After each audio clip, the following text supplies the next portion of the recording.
Transmission line parameter. Transmission line parameter बहुत ध्यान समझेंगे। तो देखो, जैसे अब एक सिंपल सा वायर है, मैं बोलूँ कि इसमें कौन सा एलिमेंट है, तो आप क्या बोलोगे? एक सिंपल सा वायर है, मैं बोलूँ कि कौन सा एलिमेंट है इसमें?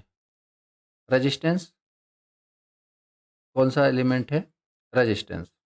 बट अगर इसमें, अच्छा एक बात समझो, अगर इसमें मैं चाहे डीसी सप्लाई दूं चाहे एसी सप्लाई दूं, दोनों ही केसेज में बेसिकली इस वायर में देखा जाए तो क्या है, एक तरीके से simply register. But suppose suppose मैंने एक वायर यहाँ भी रखा, यहाँ भी, मतलब ऐसे सेम अमाउंट ऑफ करंट, लेकिन ढेर सारे वायर में से ले जा रहा हूँ। बहुत ध्यान समझिएगा मेरी बात, कि सब में से इक्वल करंट जा रहा है, सब में से लेके 2 एम्पियर 2 एम्पियर 2 एम्पियर 2 एम्पियर सब में से जा रहा है। ठीक है, सब में से 2 एम्पियर करंट जा रहा है इस, और हर एक करंट कैरिंग कंडक्टर अपने आसपास क्या प्रोड्यूस करता है? जल्दी बोलो, अपने आसपास क्या प्रोड्यूस करता है? Magnetic field. हर एक कंडक्टर अपने आसपास क्या प्रोड्यूस करता है? Magnetic field. अब अगर यहाँ से मैग्नेटिक फील्ड प्रोड्यूस कर रहा है, अगर कोई भी कंडक्टर है, करंट कैरिंग कंडक्टर, तो क्या ये कंडक्टर्स भी मैग्नेटिक फील्ड प्रोड्यूस करेंगे? यस या नो? क्या ये करंट कंडक्टर भी मैग्नेटिक फील्ड प्रोड्यूस करेंगे? और ये जो मैग्नेटिक फील्ड प्रोड्यूस करेंगे, दैट इज कांस्टेंट और वेरिएबल? दैट इज कांस्टेंट और वेरिएबल? दैट इज कांस्टेंट और वेरिएबल? जो ये मैग्नेटिक फील्ड प्रोड्यूस करेंगे, दैट इज कांस्टेंट और वेरिएबल? वेरी गुड, सिर्फ एक आंसर आया सही। पहले ये बताओ कि सप्लाई क्या है, पहले ये बताओ कि सप्लाई क्या है। ठीक है, तो अगर हम डीसी सप्लाई देते हैं, तो इसका मतलब इसमें जो मैग्नेटिक फील्ड क्रिएट करेंगे वो क्या करेंगे? वो क्या होंगे, कांस्टेंट या variable? That is constant, that constant. और अगर हम एसी सप्लाई देते हैं, बेसिकली जो मैग्नेटिक फील्ड प्रोड्यूस करेंगे वो क्या होंगे? वो क्या होंगे? वेरिएबल। क्या इतनी बात हमें क्लियर है? क्या इतनी बात हमें क्लियर है? अब अब हमें पता है कि ट्रांसमिशन लाइन में जो सप्लाई अपन देंगे वो क्या होगा? एसी। जो सप्लाई अपन देंगे एक्सटर्नली वो क्या होगा? एसी। तो इसका मतलब ये जो कंडक्टर हैं अपने आसपास क्या प्रोड्यूस करेंगे? कांस्टेंट फील्ड या variable magnetic field? Constant field या variable magnetic field? Variable magnetic field. तो एक कंडक्टर का मैग्नेटिक फील्ड दूसरे कंडक्टर से लिंक करेगा? एक कंडक्टर का मैग्नेटिक फील्ड दूसरे कंडक्टर से लिंक करेगा? तो इसका मतलब जब कोई वेरिएबल मैग्नेटिक फील्ड किसी कंडक्टर को कट करता है, तो एक ईएमएफ इंड्यूस होता है, और उस ईएमएफ इंड्यूस होने की वजह से क्या होता है? एक करंट प्रोड्यूस होता है, और वो करंट सप्लाई करंट का अपोज करता है, और ये जो अपोज करने की प्रॉपर्टी है, that is known as inductance. समझ में आया? समझ में आया? मतलब इंडक्टेंस पिक्चर में क्यों आया? Due to AC supply. बोलो हाँ या ना? क्योंकि डीसी में तो था ही नहीं, ड्यू टू एसी सप्लाई। अब अब यहाँ पे क्वेश्चन ये होता है कि यहाँ पे कैसे इंडक्टेंस पिक्चर में आया? क्या हम इस तरीके से 5 वायर ले जा रहे हैं? क्या हम इस तरीके से 5 वायर ले जा रहे हैं? नहीं, 5 वायर नहीं ले जा रहे, बट 5 स्ट्रैंड तो ज़रूर ले जाएँगे अभी अपन। क्या ले जाएँगे? Strands. These are known as strands. तो हर एक स्ट्रैंड में से करंट जाएगा, तो हर एक स्ट्रैंड का जो करंट है, वो जो मैग्नेटिक फील्ड प्रोड्यूस करेगा, दैट इज़ वेरिएबल और कांस्टेंट?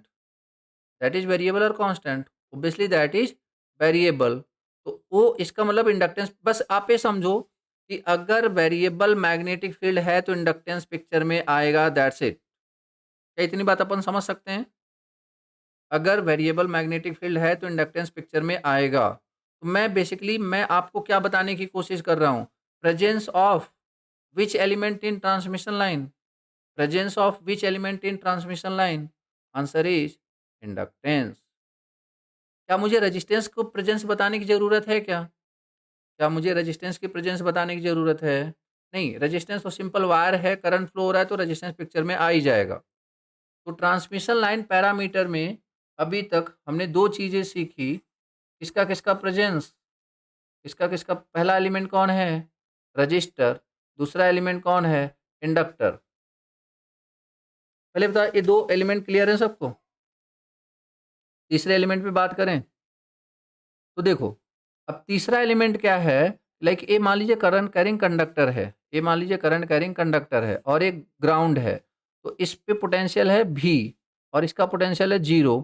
जब भी कोई एक ऐसा, मतलब एक, आप समझो 2 कोई भी कंडक्टिंग मटेरियल, मतलब ऐसी कोई सिचुएशन अराइज होती है जहाँ पे 2 डिफरेंट डिफरेंट पोटेंशियल के बीच में कोई डाइलेक्ट्रिक मीडियम हो। What is dielectric medium? In case of transmission line, air, air is a dielectric medium। तो आप ऐसे समझो ना, what is definition of capacitor? एक एस 2 प्लेट जिसपे चार्ज स्टोरेज की कैपेबिलिटी हो, 2 प्लेट जिसमें चार्ज स्टोरेज की कैपेबिलिटी हो, एक पे हाई पोटेंशियल और एक पे लो पोटेंशियल स्टोर हो रहे हों और बीच में कोई डाइलेक्ट्रिक मीडियम हो, बेसिकली यहाँ पे क्या फॉर्म होता है? कैपेसिटर। बोलो हाँ या ना? यहाँ पे क्या फॉर्म होता है? कैपेसिटर। तो इसी तरीके से क्या मैं ये सिंपल, अगर इस तरीके से कैपेसिटर फॉर्म हो रहा है, इस तरीके से कैपेसिटर फॉर्म हो रहा है, इसका मतलब क्या हुआ कि एक कंडक्टर और ग्राउंड के बीच में क्या बनेगा? कैपेसिटेंस बनेगा। क्या ये कैपेसिटेंस हमें दिख रहा होता है क्या? नहीं। मतलब एक देखो, जो लोग पहली बार पढ़ रहे हैं, आप एक सिंपल सी डेफिनेशन समझो। जैसे जब कभी भी आपको 2 डिफरेंट पोटेंशियल के 2 कंडक्टर मिले जिनका पोटेंशियल डिफरेंस अलग है और बीच में कोई डाइलेक्ट्रिक मीडियम है, तो बेसिकली समझ जाओ कि क्या बनेगा? कैपेसिटेंस। अब जैसे देखो, मान लो आप ऐसे समझो कि 3 फेज सिस्टम है, this is R, this is Y and this is P, और ये मान लीजिए अर्थ है, ये मान लीजिए अर्थ है। अब देखो, अभी यहाँ का पोटेंशियल भी है, यहाँ का पोटेंशियल 0 है, तो पोटेंशियल डिफरेंस है कि नहीं है? बोलो। 2 सरफेस के बीच में पोटेंशियल डिफरेंस है? हाँ, है। क्या उनके बीच में कोई डाइलेक्ट्रिक मीडियम है? क्या इनके बीच में कोई डाइलेक्ट्रिक मीडियम है? हाँ, है। तो क्या बनेगा? क्या बनेगा? कैपेसिटेंस। क्या बनेगा? कैपेसिटेंस। दूसरा, क्या सिर्फ़ एक वायर से बनेगा? क्या सिर्फ़ एक वायर से बनेगा? सबसे बनेगा ना ये तो, ठीक है? ये सबसे बनेगा। चलिए 3 कैपेसिटेंस बन गए। Capacitance between earth and conductor 1, capacitance between earth and conductor 2, capacitance between earth and conductor 3। क्या सिर्फ़ इतना ही कैपेसिटेंस बनेगा? इन दोनों के बीच में भी तो बन सकता है ना यार? बोलो हाँ या ना? इन दोनों के बीच में भी तो बन सकता है ना? किसी को लग रहा हो कि सर पोटेंशियल सेम है, एक बात बताओ, पोटेंशियल जो है वो तो इस तरीके से डीसी बन रहा है ना, और सॉरी एसी है ना। मान लो ए रेड वाले का और इसका मान लो 120 का डिफरेंस है, लाइक कि आप ये समझो यहाँ से स्टार्ट है, कुछ इस तरीके से स्टार्ट है। अब ध्यान से देखो, क्या आपको नहीं लगता कि यहाँ का पोटेंशियल हाई है, इस समय पोटेंशियल हाई है, इस समय पोटेंशियल लो है, मतलब आप समझो प्लस भी और माइनस भी, और दोनों के बीच में डाइलेक्ट्रिक मीडियम है, तो क्या बनेगा? कैपेसिटेंस बनेगा कि नहीं बनेगा? समझ पा रहे हो? तो कैपेसिटेंस बेसिकली यहाँ पे बनने वाला है। अच्छा एक बात और, इस एयर की जगह अगर इंसुलेशन लगा होता ना, जैसे केबल में बनता है, केबल में एयर की जगह इंसुलेशन होता है, तब भी क्या होता है? कैपेसिटेंस बन रहा होता है। डन। ये आपका तीसरा कैपेसिटेंस। देखो आप प्रैक्टिकली इस चीज़ को रियलाइज़ करो, क्योंकि अभी हम लगभग 1 हफ्ते के आसपास 1 शायद 1 से या 2 हफ्ते अपन इन्हीं एलिमेंट्स के बारे में बात करने वाले हैं। आर के बारे में, एल के बारे में, सी के बारे में, जी के बारे में। तो हमें पिक्चराइज़ करना लाइक कि कंपल्सरी है एक तरीके से कि हम ये आ कहाँ से रहा है, क्योंकि हम तो नहीं लगा रहे। तो क्या हमें ये समझ में आ गया कि ट्रांसमिशन लाइन में आर कैसे है, एल कैसे है और सी कैसे है? बोलो हाँ या ना?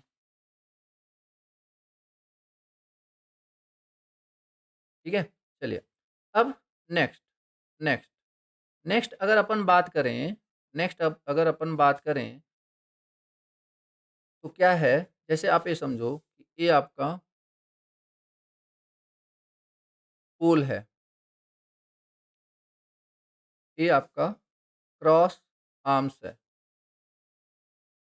ये आपके इंसुलेटर डिस्क और ये आपका लाइव वायर है।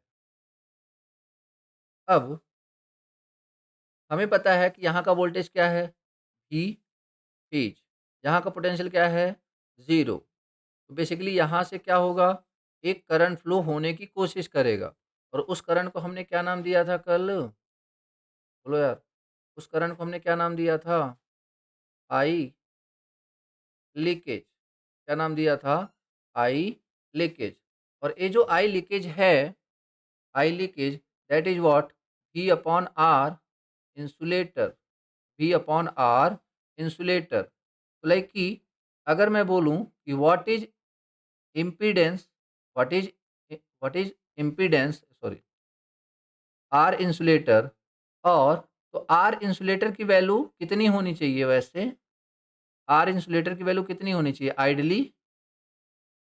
हमें लीकेज करंट नहीं चाहिए, हमें लीकेज करंट नहीं चाहिए। क्या होनी चाहिए? इनफाइनाइट। तो अब इनफाइनाइट या फिर जी की वैल्यू क्या होनी चाहिए? कंडक्टेंस की वैल्यू क्या होती है? 1 अपॉन आर। जी की वैल्यू क्या होनी चाहिए? 0। जी की वैल्यू क्या होनी चाहिए? 0। ओके। अब जी की value 0, but practically G is not equal to 0। क्यों? R is practically not equal to infinite. इसका मतलब क्या हुआ कि ये जी अभी पिक्चर में आने वाला है, जी भी पिक्चर में आने वाला है। तो 4 एलिमेंट हो गए, आर, एल, सी और जी। पहले ये चारों एलिमेंट का एग्जिस्टेंस समझ में आ गया?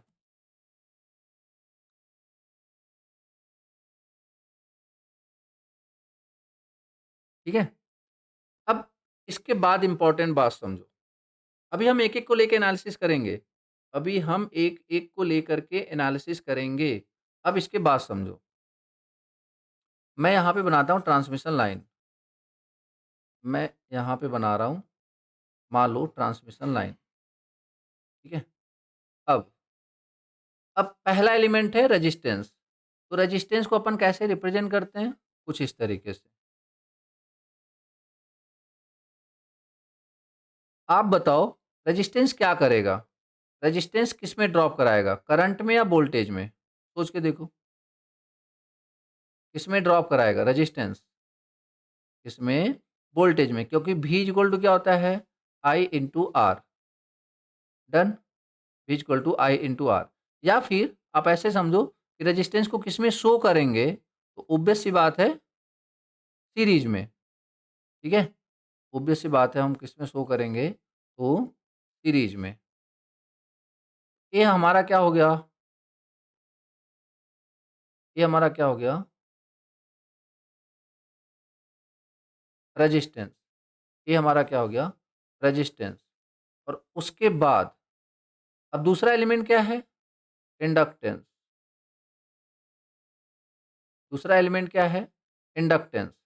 अब ये जो इंडक्टेंस है, ये आर और ये जे एक्स एल, इन पैरामीटर्स को अपन पता है क्या बोलते हैं? These are known as series parameters. These are known as series parameters. R और L, these are known as series parameter. अब जो सीरीज पैरामीटर हैं, आप सोचो सीरीज में किसका ड्रॉप होता है, वोल्टेज का या करंट का? सीरीज में किसका ड्रॉप होता है, वोल्टेज का या करंट का? वोल्टेज का। लाइक कि voltage across resistance is I into R, voltage across inductor is I into J into X L, या फिर V L equal to J I omega L. क्या ये बात हमें क्लियर है? डन। और हमें साफ साफ दिख रहा है, हमें साफ साफ दिख रहा है कि जो, जैसे आप ऐसे सोचो, आप सिंपली ऐसे सोचो कि R is directly proportional to length. बोलो हाँ या ना? जितना ज़्यादा लेंथ उतना ज़्यादा resistance. XL is directly proportional to length, R is directly proportional to length, और XL is directly proportional to length. And XL अगर मैं बात करूं, एक्सएल होता क्या है, what is XL? That is omega L. क्या मैं ऐसे बोल सकता हूं कि inductance is directly proportional to length? बोलो हाँ या ना? बहुत ध्यान समझना। Inductance is directly proportional to length. अब देखो एग्जाम में क्वेश्चन कैसे आएगा कि inductance for 10 kilometre is 5 henry, then what is inductance for 20 kilometre? तो 10 हेनरी। क्लियर हुआ कि नहीं? या फिर चलो लेंथ ना पूछे, आपसे क्या पूछ ले, एक्सेल पूछ ले कि 10 किलोमीटर के लिए एक्सेल की वैल्यू 50 ओम है, तो बताओ 20 किलोमीटर के लिए एक्सेल की वैल्यू कितने ओम होगी? 100 ओम। इस तरीके से आप बेसिक क्वेश्चंस आ सकते हैं। खैर, आगे देखते हैं। अब कैपेसिटेंस की बात करें, कंडक्टेंस की बात करें, तो कैपेसिटेंस, अब देखो जैसे कि मैं बोल रहा हूँ कि यहाँ पे कैपेसिटेंस बनेगा, आप बताना किस में कैपेसिटेंस ज़्यादा बनेगा, कैपेसिटेंस की वैल्यू किस में ज़्यादा होने वाली है, फर्स्ट में सेकंड में? बोलो, कैपेसिटेंस की वैल्यू किस में ज़्यादा होने वाली है, फर्स्ट में सेकंड में? देखो, मैं बोल रहा हूँ कि मैंने ऐसा एज्यूम किया कि एक फिक्स इंटरवल के बाद यहाँ पे बन रहा है सी, यहाँ पे बन रहा है सी, यहाँ पे बन रहा है सी, और ये आपका,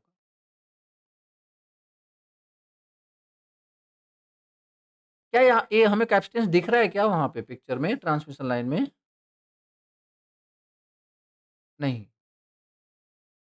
तो जब यहाँ पे 4 जगह कैपेसिटेंस बना है, तो यहाँ पे एटलीस्ट 4 से तो ज़्यादा बनेगा, क्योंकि डिस्टेंस ज़्यादा है। तो हाँ या ना? बड़ी इंपॉर्टेंट बातें, ध्यान समझते हो हम, समझते चलो। मान लो एक का कैपेसिटेंस है सी, एक का कैपेसिटेंस है C, C C C. What is C equivalent? जल्दी बोलो, what is C equivalent? 4c। And what is C equivalent? What is C equivalent? Parallel में है, देखो जरा, 1 2 3 4 5 6 7 8, कितना? 8c, कितना? 8c। मतलब क्या हुआ, क्या मैं ए लाइन बोल सकता हूँ कि capacitance is directly proportional to length? बोलो हाँ या ना? बोलो यार, capacitance is directly proportional to length. अच्छा, अभी मैं एक क्वेश्चन पूछूं, एक्सेल शुड बी हाई या low? XL should be high या लो? जल्दी बोलो, एक्सेल शुड बी हाई या low? XL should be high या low? Practically it should be low. XC should be high या लो? एक्सी शुड बी, देखो XL क्या है, काइंड ऑफ ड्रॉप करा रहा है ना, मतलब ये सब अनवांटेड है, तो बोलो एक्सी शुड बी हाई या लो?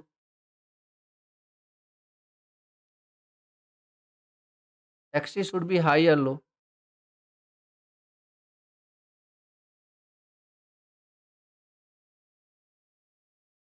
चलिए, अब इसी चीज़ को पहले क्वेश्चन सबको समझ में आ गया?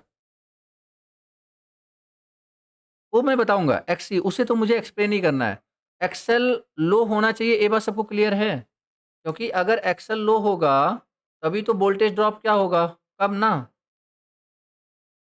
एक्सेल लो होगा, तभी तो वोल्टेज ड्रॉप कम होगा।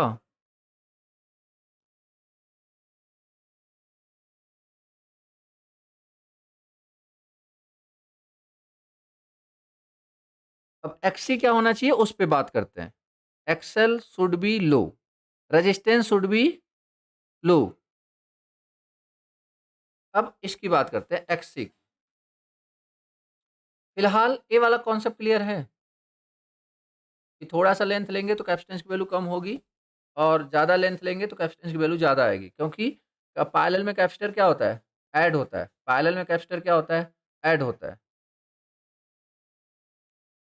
Okay, what is XC? 1 upon omega C? बोलो हाँ या ना?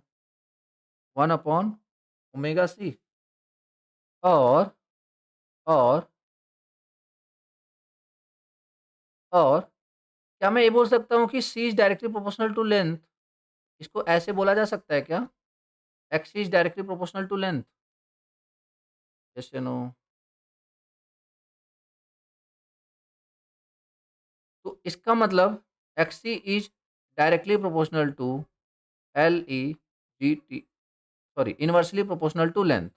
एक्ससी is inversely proportional to length, ठीक है?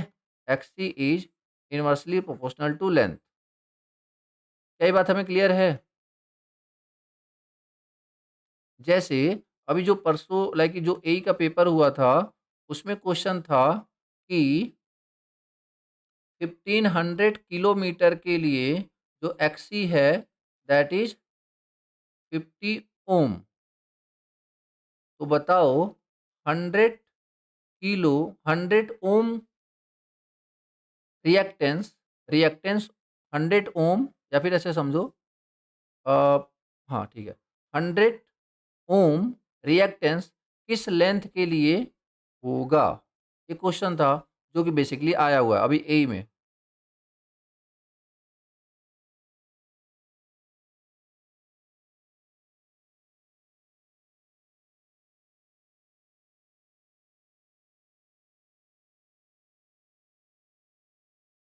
तो देखो ज़रा, अभी आप देखो ये क्या है? एक्सी की वैल्यू है। तो अभी यहाँ पे आप क्या देख पा रहे हो? XC is directly proportional inversely proportional to length. तो XC1 upon XC2 is equal to L2 upon L1। तो XC1 कितना है? जल्दी बोलो। What is value of XC1?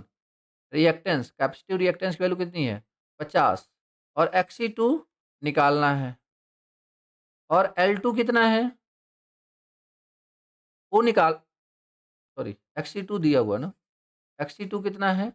100 ओम और L2 लेंथ निकालना है। L1 कितना है? L1 कितना है? 1500। What is L2?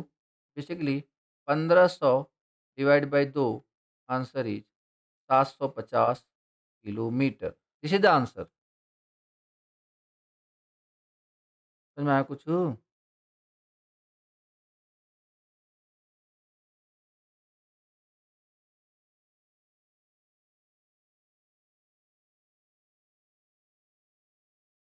देन ये अभी आया था आपका पेपर में, यही 2022।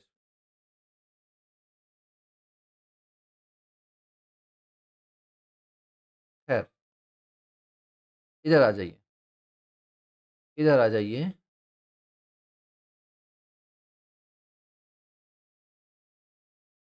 हम्म, ओके, तो मेरा क्वेश्चन अभी भी है क्या? The value of XC should be high या लो? तो अब उस बात को समझने की कोशिश करो। देखो, एक्चुअली होता क्या है, ये जो एक्सी है, ये आपको क्या लग रहा है? XC is what?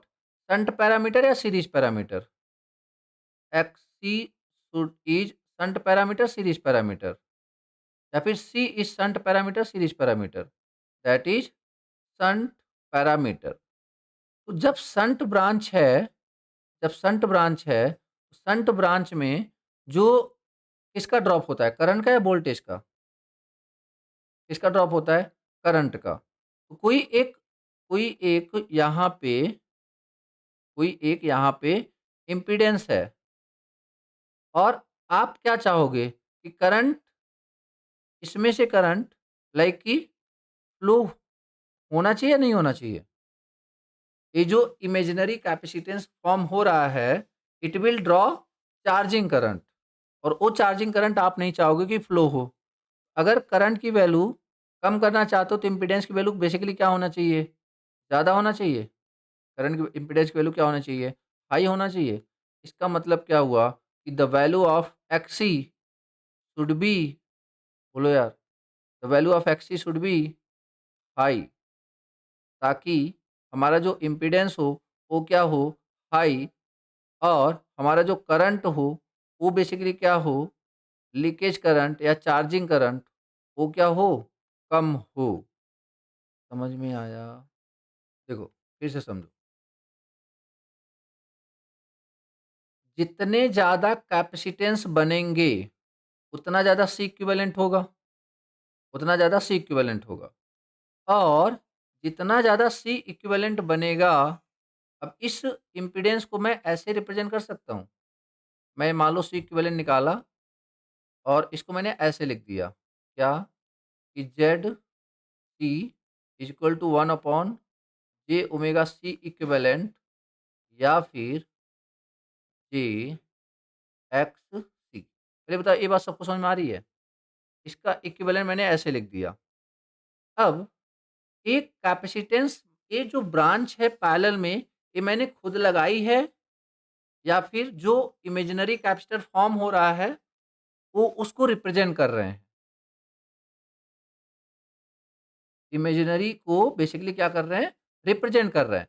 क्या प्रैक्टिकली ये एग्जिस्ट करता है ब्रांच ट्रांसमिशन लाइन में? प्रैक्टिकली क्या ये एग्जिस्ट करता है? नहीं। तो अगर कैपेसिटर फॉर्म हो रहा है तो it will draw charging current, yes या नो? अगर कैपेसिटर फॉर्म हो रहा है तो it will draw charging current. अब यहाँ से जो भी चार्जिंग करंट आ रहा था, जैसे मान लो 10 एम्पियर, अगर ये चार्जिंग करंट ने कुछ भी करंट ड्रॉ किया, मान लो 2 एम्पियर, तो बताओ आगे हमें 8 एम्पियर ही मिलेगा, यस या नो? आगे हमें 8 एम्पियर ही मिलेगा। तो कहीं न कहीं करंट का ड्रॉप हो रहा है। तो करंट के ड्रॉप के लिए रिस्पॉन्सिबल कौन है? कैपेसिटर या इंडक्टर? करंट के ड्रॉप के लिए रिस्पॉन्सिबल कौन है? कैपेसिटर या, तो लाइक कि ये जो करंट का ड्रॉप होता है, that is known as what? Charging current. That is known as what?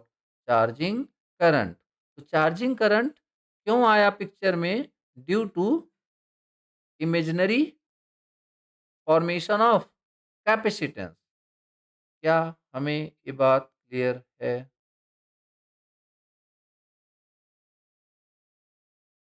ठीक है, चलिए। अब देखो, अब किसी सर आईसी की वैल्यू डिपेंड किस पे करेगी? What is IC? आईसी क्या होता है? P upon J X C, V upon J X C, या फिर I C is equal to V, चलो एक्स सी को, लेकिन माइनस जे एक्स सी होता है वैसे तो, V upon minus J X C, या फिर वी जे ओमेगा सी। बोलो हाँ या ना? इतनी नॉलेज तो होगी ना यार आपको कि जेड सी इक्वल टू लिखते हैं one, I C equal to V upon minus J X C, और I C equal to V J omega C. अब आप बताओ कि वोल्टेज तो आप चेंज कर नहीं सकते, तो यहाँ से हमें क्या देखने को मिल रहा है? I C is inversely proportional to X C, and I C is directly proportional to C. आप बताओ, प्रैक्टिकली आप आई सी की वैल्यू क्या चाहोगे, हाई या low? Practically what should be the value of charging current, high या low? Practically what should be the value of charging current, low. Then आपको XC की वैल्यू क्या रखनी पड़ेगी? XC की वैल्यू क्या रखनी पड़ेगी भाई? इन द सेम मैनर अगर आप IC की वैल्यू चाहते हो लो, तो capacitance should be minimum, capacitance should be minimum या लो। क्या अब बात समझ में आया कि XC की वैल्यू ज़्यादा क्यों होनी चाहिए और कैपेसिटेंस की वैल्यू कम क्यों होनी चाहिए? बोलो यार। मतलब कि IC is directly proportional to C and C is directly proportional to L। IC is directly proportional to C is directly proportional to L। अगर हमें IC ज़्यादा नहीं चाहिए तो हमें C भी ज़्यादा नहीं चाहिए, हमें L भी ज़्यादा नहीं चाहिए। वो बात अलग है, वो बात अलग है कि C इज, जैसे कि ओमेगा C, मतलब XC is inversely proportional to omega C, तो मतलब C is inversely proportional to 1/XC, और IC की वैल्यू अगर कम है, बेसिकली XC की वैल्यू हमें ज़्यादा रखनी पड़ेगी। अब इस बात को फॉर्मूले से देखा, इस बात को आप ऐसे भी समझो ना, ZC की वैल्यू क्या होनी चाहिए? इम्पीडेंस की वैल्यू क्या होनी चाहिए? अगर आप चार्जिंग करंट नहीं जाने देना चाहते हो, ZC की वैल्यू क्या होनी चाहिए? हाई ना, हाई ना। आइडियली क्या होना चाहिए? आइडियली क्या होना चाहिए? इनफाइनाइट। आइडियली क्या होना चाहिए? That should be infinite. क्योंकि अगर हम शंट देखो, अगर यही बात करते, मतलब आप ऐसे समझो simple, V L I into J into X L, या फिर आई इंटू ओमेगा इंटू एल। अब आप समझो इस बात को कि ये क्या है? Voltage drop across inductor, voltage drop across inductor. यार सिंपल सी बात है ना, voltage drop across inductor should be minimum और मैक्सिमम, शुड बी मिनिमम और मैक्सिमम। मिनिमम। तो अब बताओ, क्या उस करंट की वैल्यू घटाओगे क्या आप? क्या आप उस करंट की वैल्यू घटाओगे? नहीं ना, करंट तो जो जाएगा उसे तो जाना ही पड़ेगा। तो कहीं न कहीं हम किसकी वैल्यू रिड्यूस करेंगे? क्या हम फ्रीक्वेंसी की वैल्यू चेंज कर सकते हैं? क्या हम फ्रीक्वेंसी की वैल्यू चेंज कर सकते हैं? नहीं कर सकते। तो we have only one option, that is what? Inductance. We have only one option, that is inductance. The value of inductance should be low or high, or low voltage drop. Value of inductance should be low or high. It should be low, and inductance is directly proportional to length. Length के साथ inductance बढ़ता है, और इसकी value जितनी कम हो उतनी ही अच्छी बात है। ये VL, और VL ड्रॉप कहाँ पे होता है? ऑब्वियस सी बात है, ये सीरीज में होता है। बट दूसरी प्रॉब्लम जो हमें देखने को मिली, करंट ड्रॉप, अच्छा दूसरा वोल्टेज ड्रॉप जो करा रहा है वो कौन सा है? Resistor. V R equal to I into R, और आई को अपन कम नहीं कर सकते, तो वी हैव ओनली ऑप्शन, अगर आप वोल्टेज ड्रॉप घटाना चाहते हो तो क्या कम करो? रजिस्टेंस। अगर आप वोल्टेज ड्रॉप घटाना चाहते हो तो क्या कम करो? रजिस्टेंस। अब VL और VR, तो ये रजिस्टर और इंडक्टर की वजह से प्रॉब्लम किस में आ रही थी? वोल्टेज ड्रॉप में या करंट ड्रॉप में? मतलब क्या हो रहा था, वोल्टेज ड्रॉप या करंट ड्रॉप? इंडक्टर और रजिस्टर की वजह से क्या हो रहा था? Voltage drop. ठीक है। बट अगर अपन बात करें कि IC इज इक्वल टू क्या होता है? That is equal to V upon XC, J minus J XC, या फिर IC is equal to J भी ओमेगा C, या फिर आई लीकेज क्या होता था? आई लीकेज, आई लीकेज भी क्या होता है? V upon, V upon R insulator, या फिर I leakage is equal to what? V into G. 1/R can be considered as G, yes या no? 1/R can be considered as G. ठीक है। तो अब देखो, जैसे हमें प्रॉब्लम थी यहाँ पे वोल्टेज ड्रॉप से, उसी तरह हमें यहाँ पे प्रॉब्लम किससे है?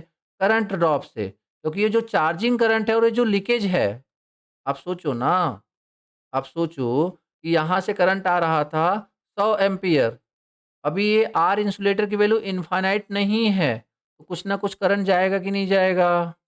बोलो यार, कुछ ना कुछ करंट जाएगा कि नहीं जाएगा? मान लो 100 एम्पीयर में से 5 एम्पीयर गया, तो बेसिकली क्या हुआ? यहाँ पे आगे कितना बढ़ा? 95। आगे जाकर के एक पोल और आया, उसमें भी 5 एम्पीयर चला गया, तो फिर क्या बचा? 90 एम्पीयर। तो जितने ज़्यादा नंबर ऑफ पोल्स आएँगे, उतना ज़्यादा करंट का ड्रॉप होगा, बोलो हाँ या ना?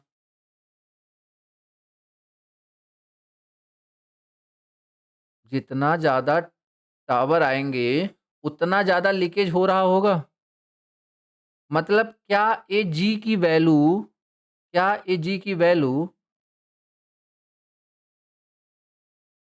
लेंथ पे डिपेंड कर रही है? क्या एजी की वैल्यू लेंथ पे डिपेंड कर रही है, कंडक्टेंस की वैल्यू? तो ये जो करंट ड्रॉप है, ऑब्वियस सी बात है सीरीज में होगा या पैरेलल में? सीरीज में होगा या पैरेलल में? ये तो पैरेलल में होगा ना, मतलब शंट में। तो इसका मतलब ये जो सी है और ये जो जी है, दीज आर शंट पैरामीटर और series parameter. These are shunt parameter और series parameter. These are shunt parameter.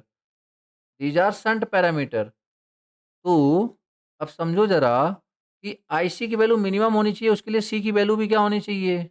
Minimum. सी की वैल्यू भी क्या होनी चाहिए? मिनिमम। और आई लीकेज की वैल्यू मिनिमम होना चाहिए, उसके लिए जी की वैल्यू भी क्या होनी चाहिए? मिनिमम। उसके लिए जी की वैल्यू भी क्या होनी चाहिए? मिनिमम। यस या नो? तो एट फाइनल अगर मैं सारे ट्रांसमिशन लाइन को, सारे इंडक्टेंस को दिखाना चाहूँ, देखो क्या होगा। रजिस्टर की वजह से ड्रॉप कहाँ पे हो रहा है? सीरीज में या पैरेलल में? सीरीज में। इंडक्टर की वजह से ड्रॉप कहाँ पे हो रहा है? सीरीज में या पैरेलल में? सीरीज में। कैपेसिटर की वजह से ड्रॉप किस में हो रहा है? सीरीज में या पैरेलल में?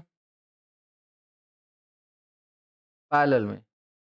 कंडक्टेंस इंसुलेटर रेजिस्टेंस की वजह से जो ड्रॉप हो रहा है वो कहाँ पे हो रहा है? कहाँ पे हो रहा है? पैरेलल में। This is C, this is G and this is C, this is R and this is L. R L C G. I hope कि अब सारी बातें, ये जो 4 पैरामीटर्स हैं, इनके बारे में आपको ठीक-ठाक आइडिया लग गया होगा कि कौन सीरीज़ पैरामीटर है, कौन शंट पैरामीटर है, किसकी वजह से वोल्टेज ड्रॉप हो रहा है, किसकी वजह से करंट ड्रॉप हो रहा है। लेंथ के साथ लेंथ के साथ याद रखना कौन-कौन बढ़ेगा? R, L, C and G. Length के साथ कौन-कौन वैल्यू बढ़ेगी? जैसे वेरी गुड। अच्छा एक बात और, इसको अगर लिखना हो तो क्या लिखूँगा? Z, R plus J X L, या फिर R plus J omega L. बड़ा कन्फ्यूजन होता है इसमें। और ये पैरेलल के लिए अपन क्या लिखते हैं? इम्पीडेंस या एडमिटेंस? पैरेलल के लिए अपन क्या लिखते हैं? इम्पीडेंस या admittance? That is admittance. Like कि क्या लिख सकते हैं अपन? जी प्लस जे ओमेगा सी, या फिर Y is equal to, sorry, G plus 1 minus J X C, या फिर J B, G plus J B. तो अब बताओ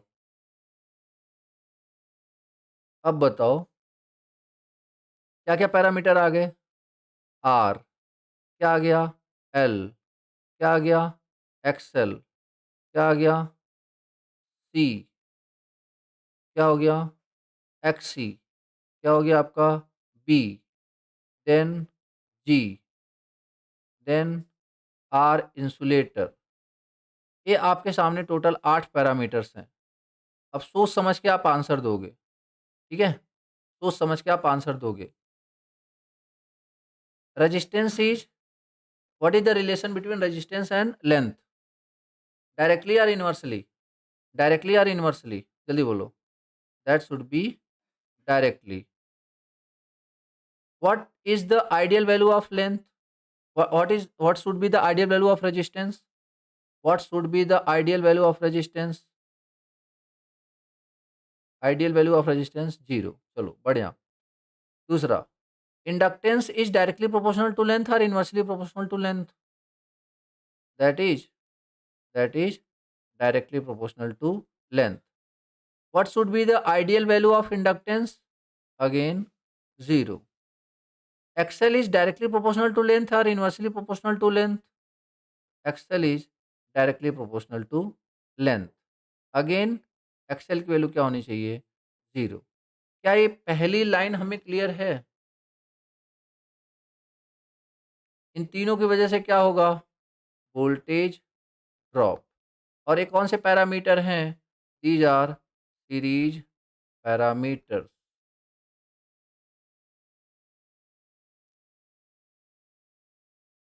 इधर आ जाते हैं। Capacitance is directly proportional to length और inversely proportional to length, that is directly proportional to length, that is directly proportional to length.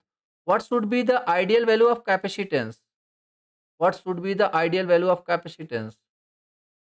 That should be 0. That should be 0. Xc is directly proportional to length or inversely proportional to length? That is inversely proportional to length. And what should be the value of ideal case of reactance? That is infinite. That is infinite. जो B है, that is directly proportional to length और inversely proportional to length, that is susceptance, that is directly proportional to length, that is directly proportional to length. And what should be the ideal value of B. और इधर अगर आ जाइए, G, G की value, G is conductance, G is directly proportional to length और inversely proportional to length, बोलो। G is directly proportional to length or inversely proportional to length? G is directly proportional to length or inversely proportional to length? Very good. That is inversely proportional to length. अब sir ये नहीं समझ में आया। एक minute, sorry sorry, ठीक है ठीक है। जी इज बेसिकली, यहाँ पे देखो, एक ऐसे समझो, छोड़ो अभी, आप ऐसे देखो, आर इंसुलेटर, आर इंसुलेटर, जैसे अभी मान लो जितना ज़्यादा लेंथ होगा, जैसे एक a R insulator, R insulator, मान लीजिए आर, फिर दूसरा पोल आया, उसमें भी इंसुलेटर आर, तीसरा पोल आया, उसमें भी इंसुलेटर। ये बात समझ पा रहे हो? जितने पोल आएंगे उतने रेजिस्टेंस रास्ते में आते जाएंगे। तो आर इक्विवेलेंट होता क्या है पैरेलल के लिए, आर इक्विवेलेंट क्या होता है, आर बाई एन, पैरेलल के लिए आर बाई एन। तो जितना ज़्यादा लेंथ होएगा, जितना ज़्यादा लेंथ होएगा उतने नंबर ऑफ ब्रांचेज होंगे, जितना ज़्यादा लेंथ होगा उतने नंबर ऑफ ब्रांचेज होंगे। इसका मतलब क्या हुआ, जितना ज़्यादा लेंथ होएगा एन की वैल्यू उतनी ज़्यादा होएगी, आर इक्विवेलेंट उतना कम होएगा। नहीं समझ में आया? 10, ऐसे समझो, 10 और 10 पैरेलल में कितने होंगे, 10 और 10 पैरेलल में कितने होंगे, 5। बट अगर मैं बोलूँ 10 10 10, पार्लल में कितने होंगे? 10/3 दैट इज 3.33। 10 10 10 10 पार्लल में 4 बार कितना हुआ? 10/4 दैट इज 2.5। तो जितने ज्यादा नंबर ऑफ ब्रांचेस बढ़ा रहे हैं, रेजिस्टेंस की वैल्यू क्या हो रही है? कम ना। अब number of branches is directly proportional to length. Number of branches is directly proportional to length. तो क्या मैं ऐसे बोल सकता हूं कि जो आर इंसुलेटर है that is inversely proportional to length? बोलो हाँ या ना। ये बहुत इंपॉर्टेंट लाइन है, क्योंकि हमने क्या रटा होता है? Resistance is directly proportional to length. But अगर इंसुलेशन रेजिस्टेंस की बात आ जाएगी तो that is inversely proportional to length. क्या ये बात सबको समझ में आई या फिर मुझे फिर से समझाना पड़ेगा?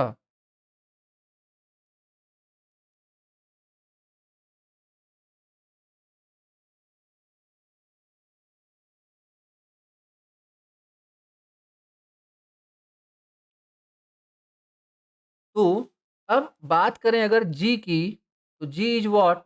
1/r। तो इसका मतलब क्या हुआ कि जितना ज़्यादा लेंथ उतना कम आर इंसुलेटर, और जितना कम आर इंसुलेटर उतना ज़्यादा जी। इसका मतलब क्या हुआ? R insulator is inversely proportional to length, but G is directly proportional to length. और आर इंसुलेटर की आइडियल वैल्यू क्या होनी चाहिए? आर इंसुलेटर की आइडियल वैल्यू क्या होनी चाहिए? Anyone? Very good, that is infinite. That is infinite. And what should be the ideal value of conductance? That should be 0. That should be 0. बहुत सारे क्वेश्चन फ्रेम हुए यहाँ पे, बहुत सारे हो सकते हैं, मतलब बहुत सारे क्वेश्चन फ्रेम हो सकते हैं ये आपके छोटे से कॉन्सेप्ट में। और ये सबसे बड़ा कंफ्यूजन पार्ट है बेसिकली। ठीक है, अगर आप समझ रहे होगे तो समझ रहे होगे इसकी इंपॉर्टेंस।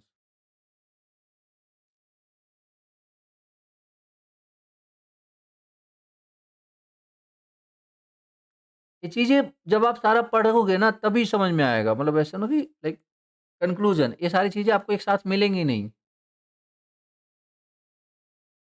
जब आप सारा पढ़ लोगे तो आप कंक्लूजन निकाल सकते हो सारी चीज़ों को।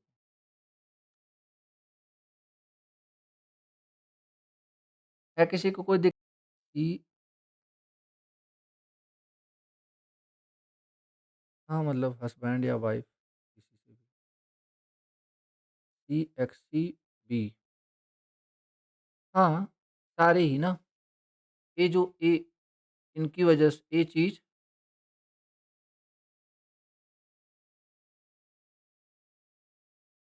इनकी वजह से क्या होता है बेसिकली? करंट ड्रॉप, और दीज आर पैरेलल पैरामीटर ना, these are parallel parameter. A B, even A B. ठीक है अविनाश?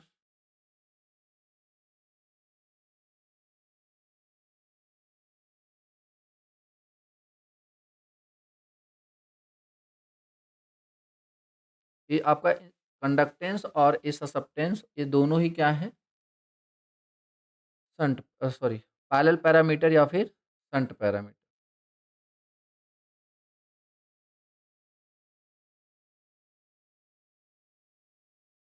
ये जो 4 पैरामीटर थे ट्रांसमिशन लाइन के, ये तो जस्ट स्टार्ट किया मैंने। मतलब स्टार्ट कहीं ऐसा और करना था, ये तो बस ऐसे चीज़ें दिख रही थी तो मैं दिखाने की कोशिश करता गया। ठीक है ना?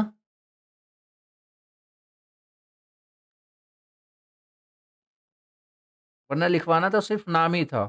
4 पैरामीटर RLCG, ये चीज़ें उसी में एक्सपेंड होती चली गई।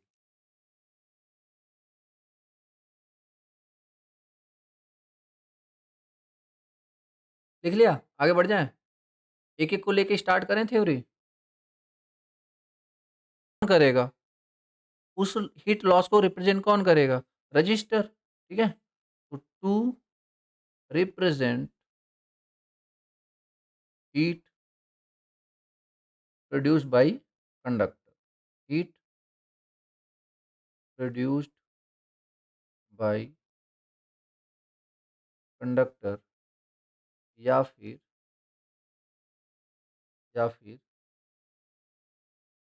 Power loss in conductor,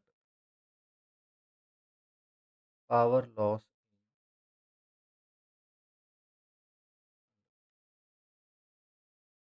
to represent heat produce by conductor या फिर पावर लॉस इन कंडक्टर। दूसरा, और क्या रिप्रेजेंट करेगा? रेजिस्टेंस, वोल्टेज ड्रॉप को रिप्रेजेंट करेगा? यस या नो? ठीक है, क्या लिखेंगे?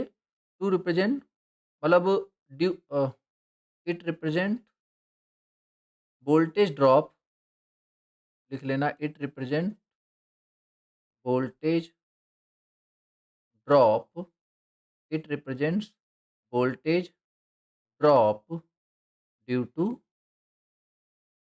resistive property, resistive property, ठीक है, resistive property। और ठीक है, ये तो इनको रिप्रेजेंट करने के लिए इसको पिक्चर में लाया गया है। ठीक है, ओके। अब नेक्स्ट एक दिमाग में क्वेश्चन आता है कि ये जो रेजिस्टेंस है, ये आपका जो रेजिस्टेंस है,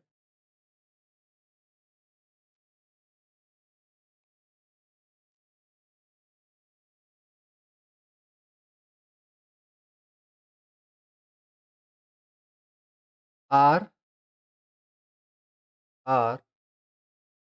रेजिस्टेंस कैलकुलेशन कैसे होता है? R D C equal to, जैसे आर डी सी क्या होता है? Rho L upon E, rho L upon E, और cross sectional area of D C.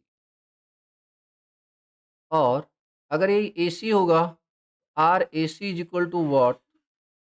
R A C is what? Rho L upon cross sectional area A, that is A C.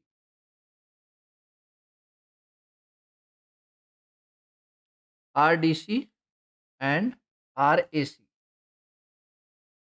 R A C and R D C.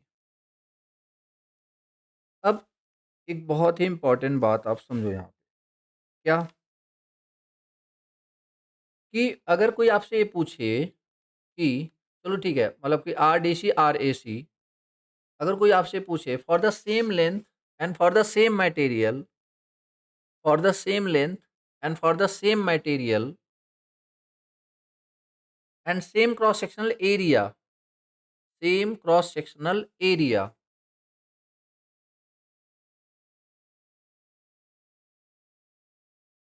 Same cross sectional area,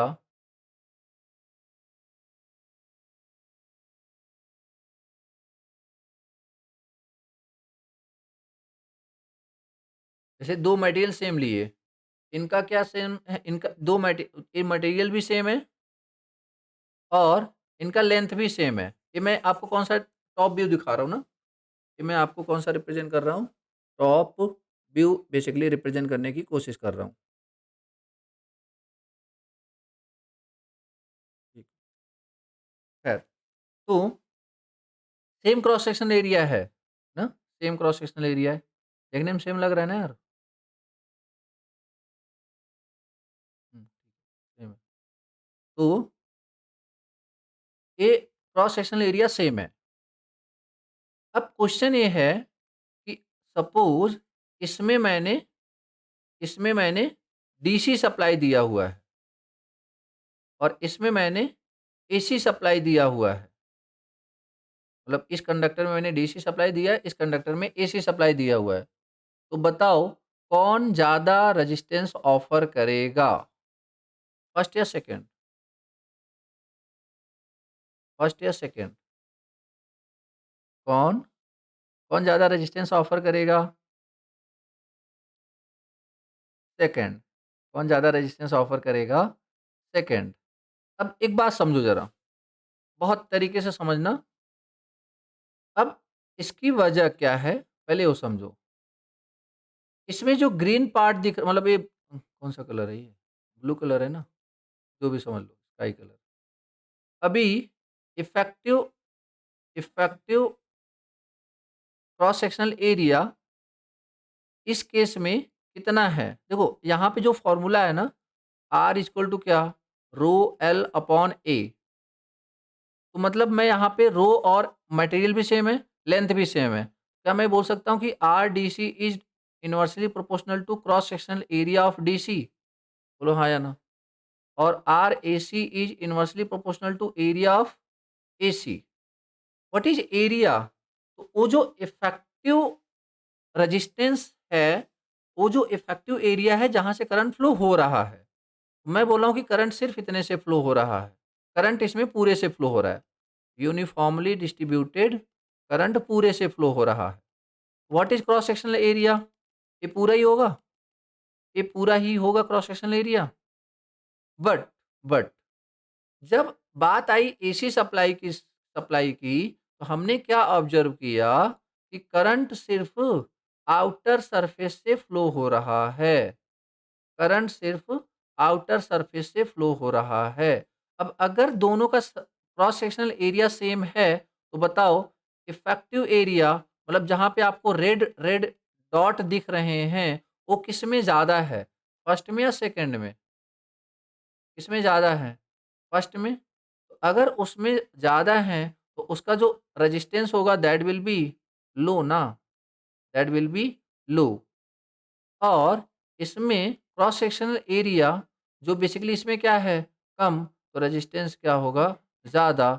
मतलब मैं अभी बहुत ध्यान समझना, मैं क्या बोल रहा हूँ कि कुछ कुछ ऐसा हुआ जिसकी वजह से करंट आउटर सरफेस से फ्लो हो रहा था, सिर्फ इनर पार्ट से फ्लो ही नहीं हो रहा। सिर्फ कहाँ से फ्लो हो रहा? आउटर सरफेस से फ्लो हो रहा। कुछ ऐसा हुआ, क्या हुआ वो अभी समझेंगे। बस आप ये समझो कि कुछ ऐसा हुआ कि करंट आउटर पे फ्लो हो रहा है। डन? खैर, तो जब वो सिर्फ आउटर पे फ्लो हो रहा है तो जो इफेक्टिव एरिया है वो सिर्फ वो जो ब्लू कलर का दिख रहा है, स्काई कलर का दिख रहा है, वो वाला एरिया है। तो इसका मतलब क्या हुआ कि आर ए सी क्या है यहाँ पे? R A C is greater than R D C. R A C is greater than R D C. और प्रैक्टिकली ये देखा गया है क्या कि R A C is approximately 1.5 times of R D C, लगभग 1.5 गुना। ओके, चलो सर मान लिया कि हम एसी सप्लाई देंगे तो उसमें करंट आउटर सरफेस से फ्लो होगा, इफेक्टिव एरिया कम हो जाएगा, उसका रेजिस्टेंस ज़्यादा हो जाएगा। चलो ये भी मान लिया कि रेजिस्टेंस 1.5 टाइम ज़्यादा हो जाएगा इन कंपैरिजन टू डीसी। चलो सब एग्रीड। बट सबसे पहले ये बताओ कि ये हो क्यों रहा है? ये क्यों हो रहा है? बताइए, क्यों हो रहा है ये process? Due to skin effect, due to skin effect. अब क्वेश्चन मन में आता है कि व्हाट इज स्किन इफेक्ट? तो सिंपल सा मतलब है कि जब किसी कंडक्टर में करंट सिर्फ आउटर सरफेस से फ्लो हो रहा हो, करंट सिर्फ आउटर सरफेस से फ्लो हो रहा हो, जो इनर वाला पार्ट है उसमें से करंट नहीं जा रहा हो, उसको क्या बोलते हैं अपन? Skin effect. तो बेसिकली हम यहाँ पे सबसे पहले क्या पढ़ते हैं? Skin effect. क्लियर यहाँ तक? स्टार्ट करें और बहुत ढंग से समझेंगे। स्किन इफेक्ट बहुत इंपॉर्टेंट है, पक्का आता है क्वेश्चन इस पे ना।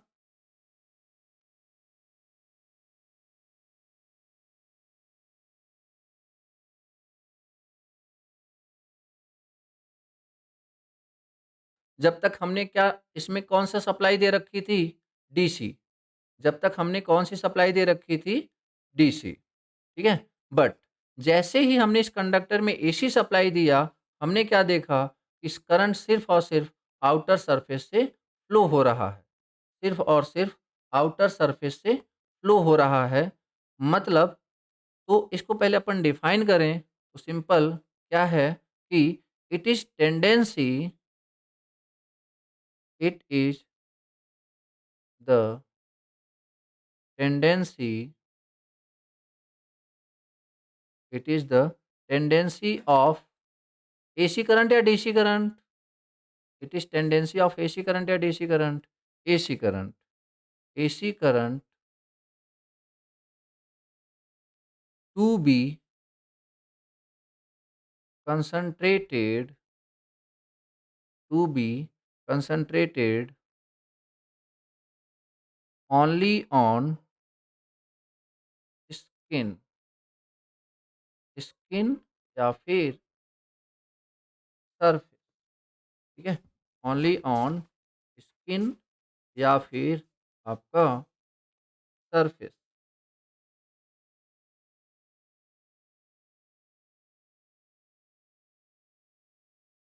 ठीक है, कंसंट्रेट ऑन स्किन और सरफेस। ओके, अब दूसरी बात, surface of the conductor. Surface of the conductor. अब एक बात और आप ऐसे सिंपल समझो कि स्किन इफेक्ट मोस्टली इसमें हमें देखने को मिलता है। तो ये बेसिकली हमें देखने को मिलता है सॉलिड या फिर उसको बोलते हैं सिंगल स्ट्रैंड, सॉलिड या फिर सिंगल स्ट्रैंड कंडक्टर। सॉलिड या फिर सिंगल स्ट्रैंड कंडक्टर। सॉलिड या फिर सिंगल स्ट्रैंड कंडक्टर। सॉलिड समझते हो कि नहीं? एक रॉड आयरन की रॉड जो अंदर से पूरा फिल्ड हो, that you can consider as solid या फिर सिंगल स्ट्रैंड कंडक्टर। ठीक है, ओके। अब एक सिंपल सा मान लीजिए हमने क्या लिया, सॉलिड कंडक्टर ले लिया, सॉलिड कंडक्टर।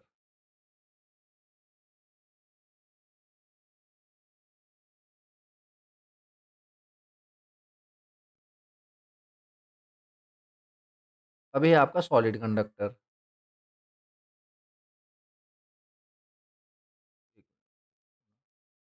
वाइट के साथ लेते हैं ज़्यादा अच्छे से। ये मान लीजिए एक सॉलिड कंडक्टर है। इसको मैंने इस तरीके से ना ढेर सारे लेयर एज्यूम कर लिए, ढेर सारे लेयर एज्यूम कर लिए। मतलब ऐसे समझो ना, जैसे इस चीज़ को ना थोड़ा-सा समझाने के लिए, हालाँकि ये जो मैं बना रहा हूँ this is what? Strand, solid या strand? That is strand. But इसको मैं समझाने के लिए ले रहा हूँ ना, ठीक है?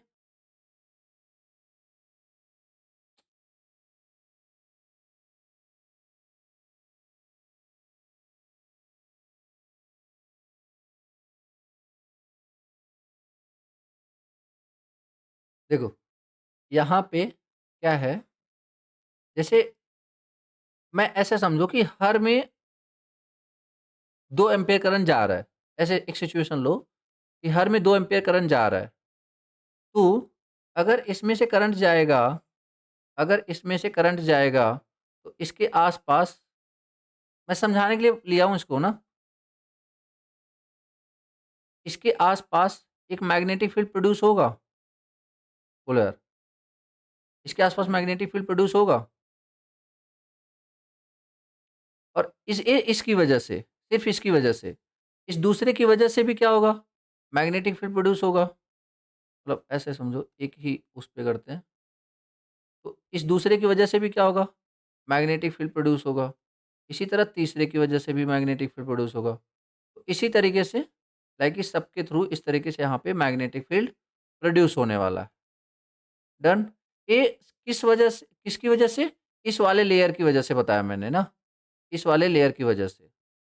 बहुत ध्यान से समझना है, बहुत ही ध्यान से समझना आप। ओके। दूसरा, अब इस दूसरे वाले लेयर की वजह से फिर से क्या होगा?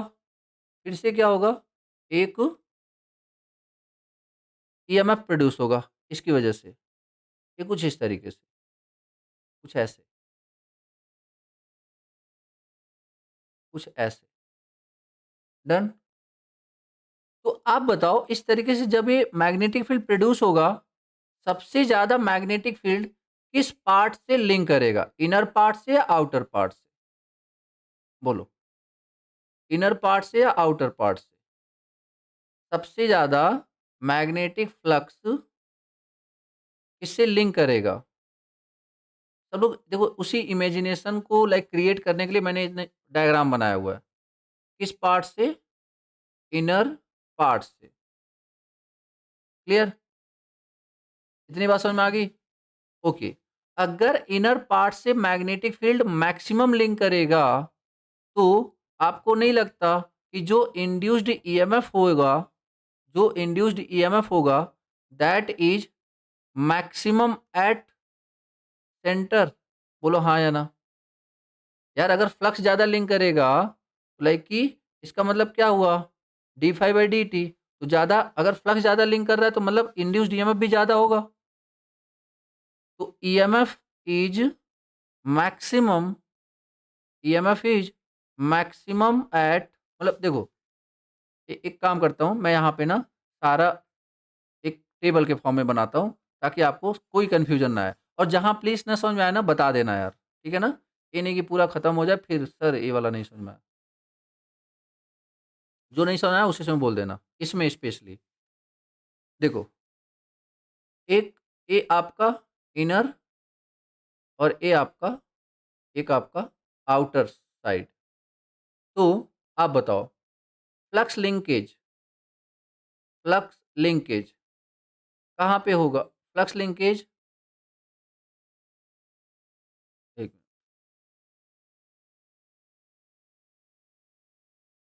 फ्लक्स लिंकेज, फ्लक्स लिंकेज बोलो कहाँ पे ज़्यादा होगा? इनर पार्ट पे या आउटर पार्ट पे? इनर पार्ट पे। तो मैक्सिमम और मिनिमम, बोलो हाँ या ना, जल्दी बोलो। मैक्सिमम और minimum. Done. Flux linkage. Okay. Induced EMF, induced EMF inner part पे मैक्सिमम या मिनिमम? मैक्सिमम या minimum? That is maximum, that is maximum. ठीक है? ठीक।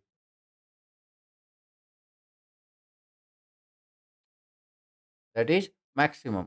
और इंड्यूस्ड ईएमएफ इज मिनिमम। अभी ये जो इंड्यूस्ड ईएमएफ हुआ है, अभी जो सप्लाई आ रहा होगा, जो अब इस, ये जो इंड्यूस्ड ईएमएफ है, due to Lenz law, due to Lenz law, ये जो इंड्यूस्ड ईएमएफ है, ये बेसिकली क्या प्रोड्यूस करेगा? एक करंट।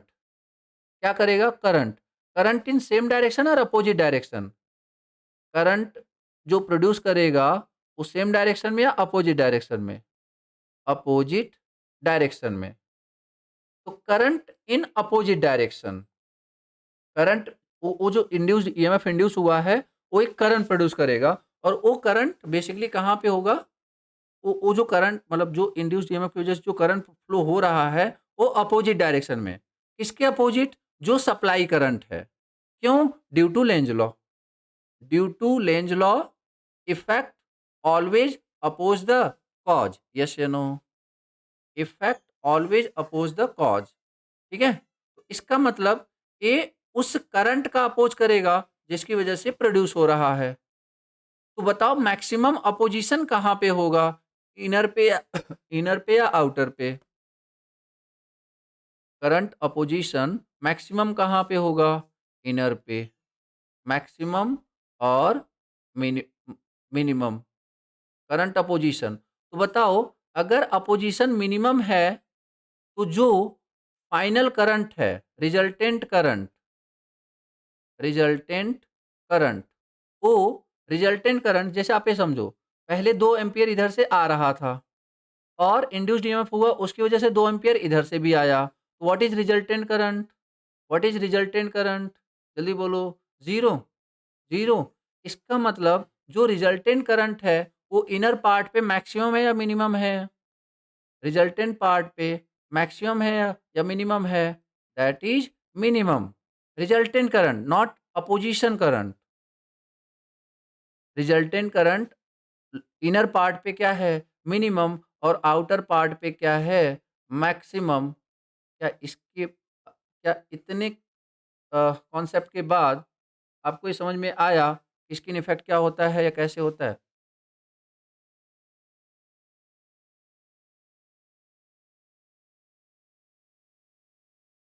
चलो फिर से एक बार लास्ट वाला फिर से देख लो। मैं बोल रहा हूँ कि इसमें जो इंड्यूस्ड ईएमएफ हो रहा है मैक्सिमम कहाँ हो रहा है? इनर पार्ट पे। तो जो करंट प्रोड्यूस होगा वो मैक्सिमम कहाँ पे होगा? इनर पार्ट पे। तो जो अपोजिशन होगा वो भी कहाँ पे होगा? इनर पार्ट पे। अगर मैक्सिमम अपोजिशन इनर पार्ट पे है तो रिजल्टेंट क्या होगा? जीरो ना। रिजल्टेंट क्या होगा? जीरो या फिर मिनिमम। जीरो या फिर मिनिमम। समझ में आया मनीष? ठीक है। तो यही वजह है कि इनर पार्ट पे जो करंट है वो क्या है?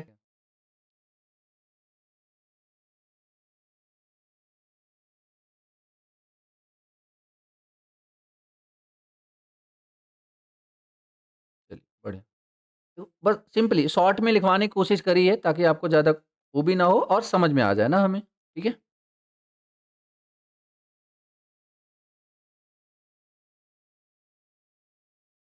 अब चलो हमें स्किन इफेक्ट समझ में आ गया। करंट, सर करंट अपोजिशन का बता दो।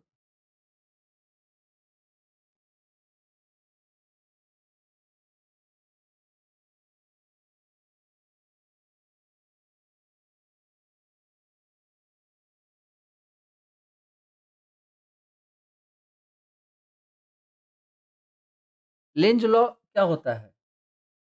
कि जिसकी वजह से जो प्रोड्यूस होता है उसका क्या करता है? अपोज करता है। अब अपोज, जैसे आप ये समझो कि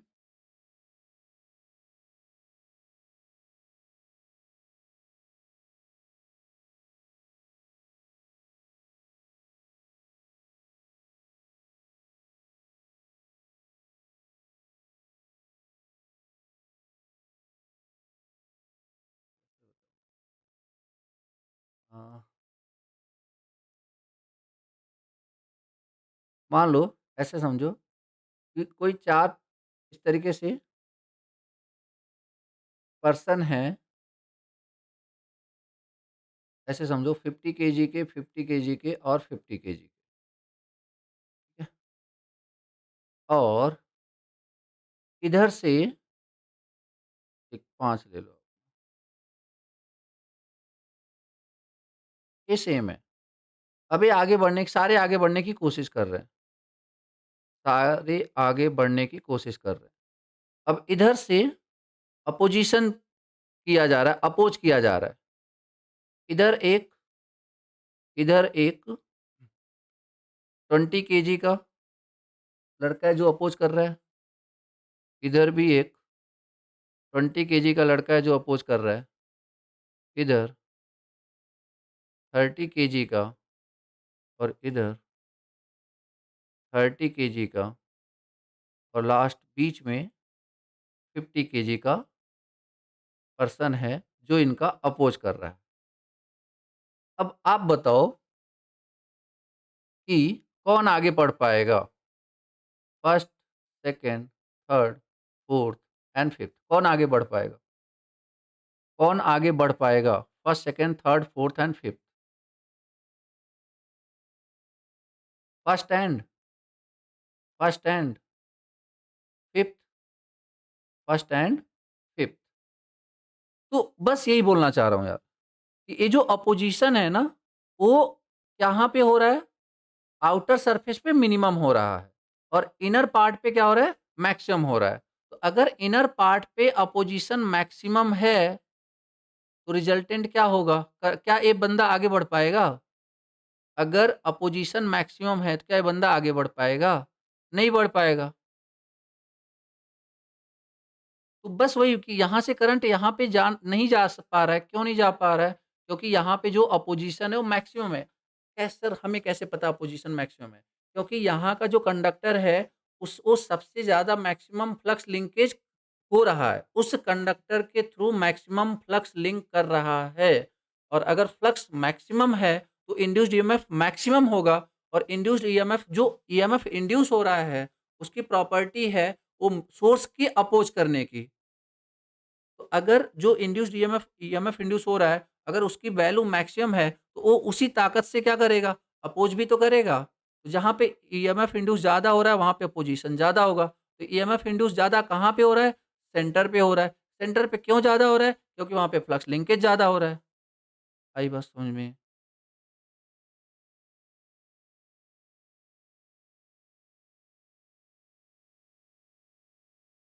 ठीक है। तो अब ये आगे बढ़ते जाएँगे, तो आउटर सरफेस पे करंट फ्लो होता जाएगा। ये आगे नहीं बढ़ पाएगा क्योंकि यहाँ पे अपोज़िशन ज़्यादा है, तो बेसिकली ये आगे नहीं बढ़ पाएगा। तो यहाँ पे करंट की वैल्यू क्या हो जाएगी इस एरिया में? कि 0 सरफेस सिर्फ़ करंट आउटर सरफेस से फ्लो हो पाएगा। आई होप कि क्लियर हो।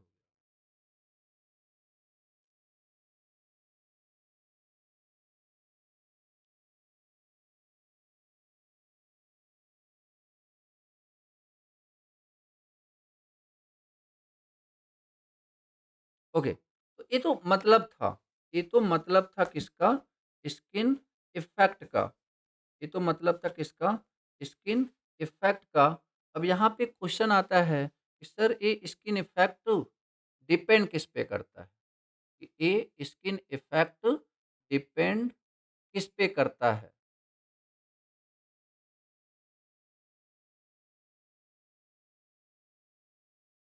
इस पोर्शन को तो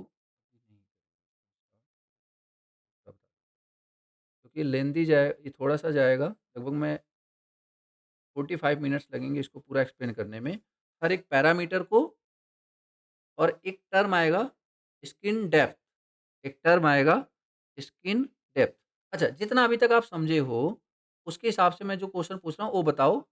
पैरामीटर्स तो मैं आपको बता दूँगा। देखो, आप बताओ कि जैसे-जैसे आप अंदर की तरफ जाओगे, जैसे-जैसे मतलब आप यहाँ पे खड़े हो, मेरी बात बहुत ध्यान से समझना। आप यहाँ पे खड़े हो, ये मैं बेसिकली कल के लिए प्लेटफ़ॉर्म क्रिएट कर रहा हूँ, जो कल का लेक्चर होगा। अब आप यहाँ पे खड़े हो, आप बताओ कि जैसे-जैसे आप अंदर जाओगे, आपको करंट की जो स्ट्रेंथ है, वो कैसी नज़र आएगी? इंक्रीज़ या डिक्रीज़िंग? इंक्रीज़िंग या डिक्रीज़िंग?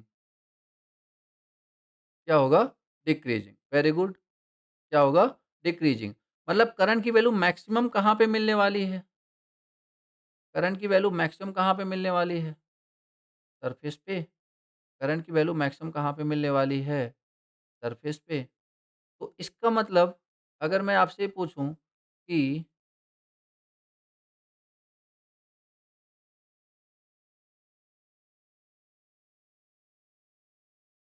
करंट की वैल्यू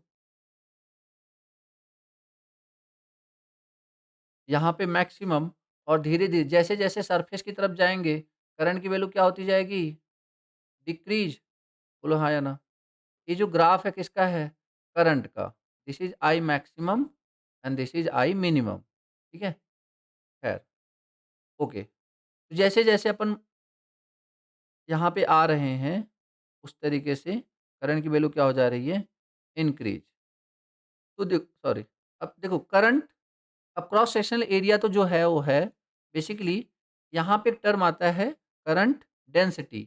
तो J is equal to J maximum e के power minus x upon delta, x upon बहुत ध्यान समझो, J is equal to J maximum e के power minus x by delta. What is the x? X is the distance. X is the distance. जैसे यहाँ पे इस point पे अगर आप खड़े हो, what is distance traveled by you? जल्दी बोलो, what is distance traveled by you? अगर इस पॉइंट पे खड़े हो आप, बोलो। 0। अभी स्टार्ट नहीं करी ना जर्नी, नहीं समझ में आ रहा है? अब देखो, आप यहाँ पे खड़े हो, ठीक है ना? आप यहाँ पे खड़े हो,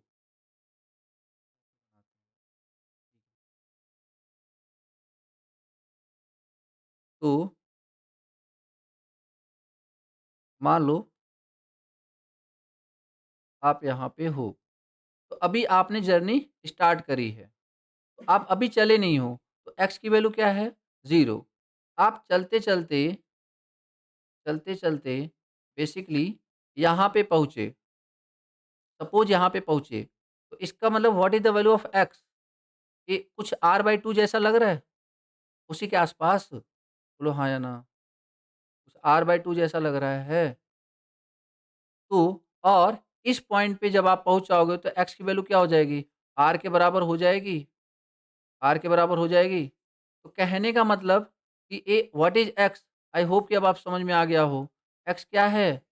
सरफेस से जब आप अंदर की तरफ जा रहे हो, जो डिस्टेंस कवर करोगे दैट इज़ x।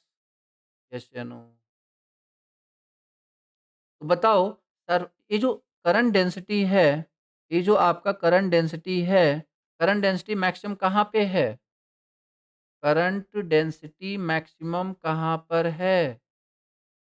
सरफेस पे? कहाँ पर है? सरफेस पे।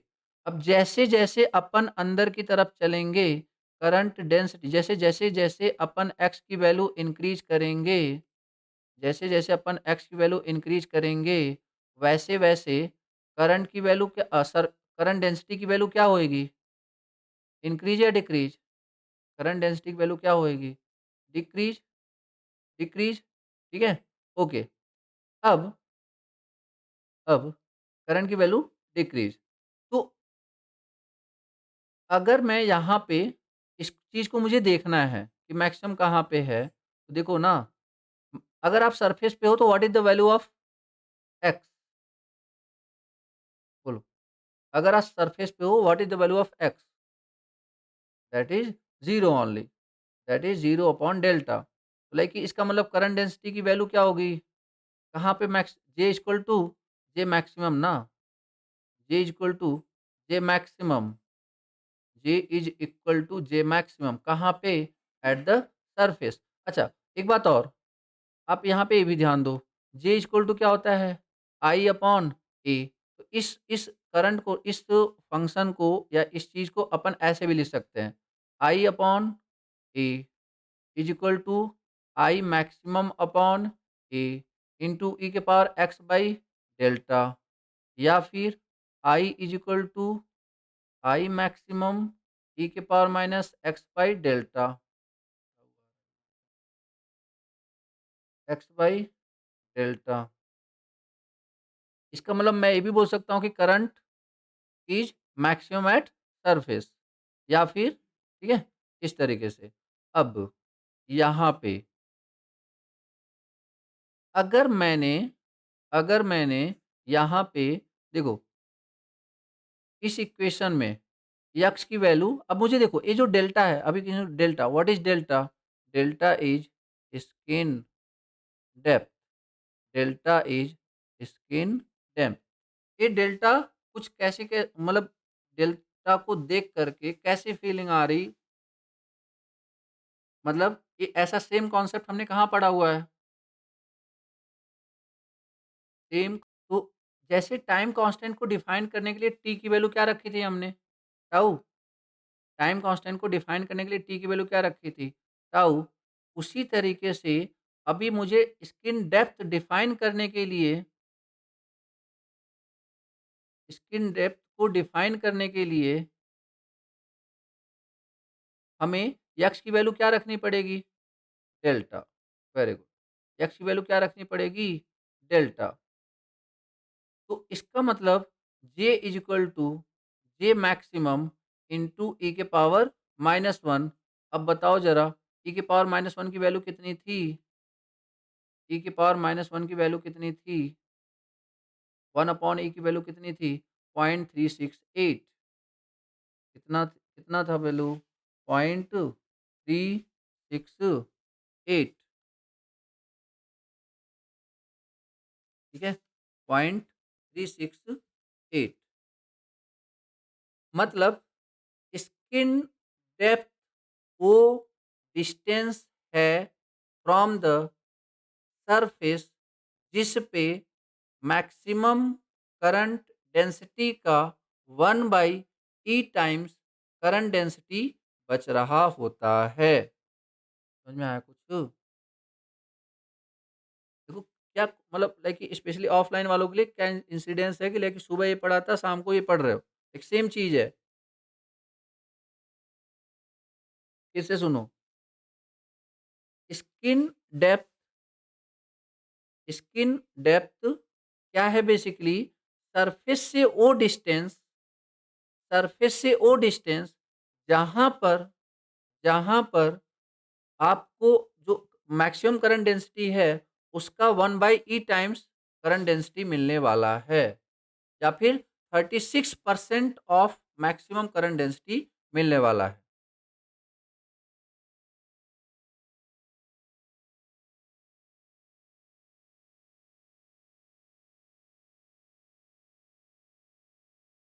अच्छा, स्किन डेप्थ ज्यादा हुआ मतलब स्किन इफेक्ट क्या हुआ? ज्यादा या कम?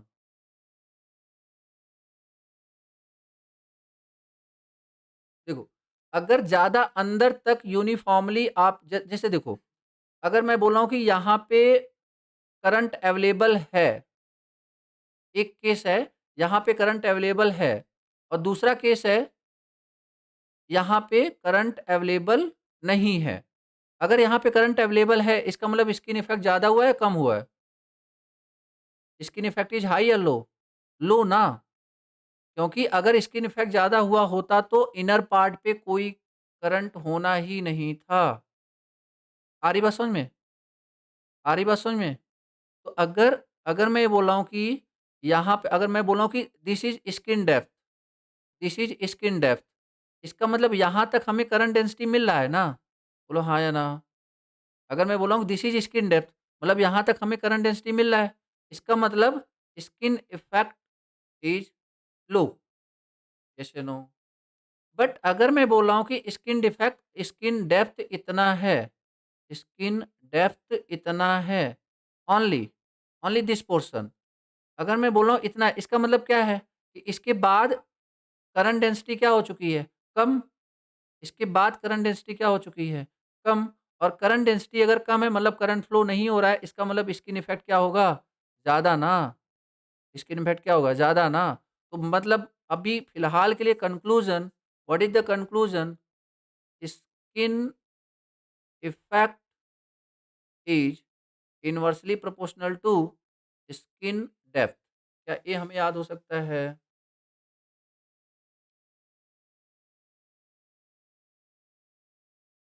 Skin effect is inversely proportional to skin depth.